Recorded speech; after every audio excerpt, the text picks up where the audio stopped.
différentes phases de l'AVC ischémique. D'abord, dans la phase aiguë, moins de 24 heures. Là, il faut rechercher les signes précoces dont parlait tout à l'heure le professeur Chentouf. Parce que c'est très important pour entreprendre notre thrombolyse à temps pour ne pas perdre du temps.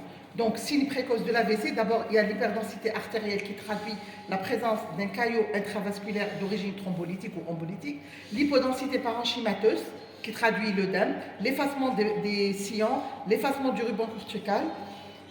Alors voilà un petit tableau qui va récapituler tous les signes dont je viens de parler et je vais vous les montrer un à un.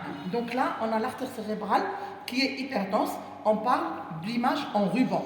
Donc vous voyez, vous avez l'hyperdensité à ce niveau, donc l'image en ruban, qui traduit le caillot au niveau de l'artère cérébrale, l'artère sylvienne ou l'artère cérébrale moyenne.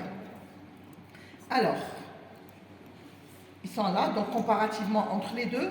Là, je vais vous montrer quelques images en vous montrant le signe précoce et si on ne fait rien, c'est-à-dire si la thrombolyse n'est pas faite, dans quelques heures, où est-ce qu'on va aller? Vous voyez là, on a, c'est le même patient, hein, ici c'est le même patient. Vous avez ici, on a le ruban, l'artère sylvienne qui est dense. Et vous voyez, quelques heures après, c'est-à-dire 39 heures après, vous voyez le foyer hypodense ici. Donc c'est un foyer ischémique avec une traduction, enfin une reconversion hémorragique après.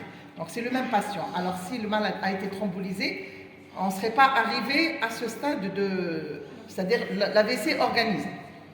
Donc on va faire un deuxième, voilà, c'est le même.